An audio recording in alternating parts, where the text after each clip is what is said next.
How do you look when you're up there talking? Are you standing there and with your head down? Are your arms folded? Do you have an open posture? All of these are visual.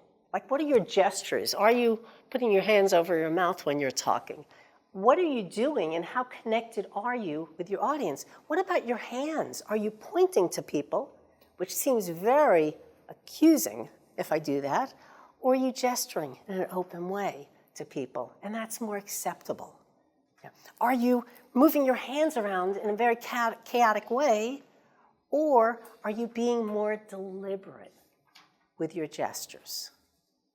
When you're up there talking, you need to make sure that you're talking to everybody in the congregation. And I know you know this because you've been up there giving homilies for years. But if I gave my whole talk today here, this side of the room would feel very disconnected.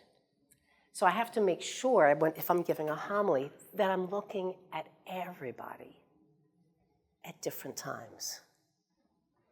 Everybody wants to feel spoken to.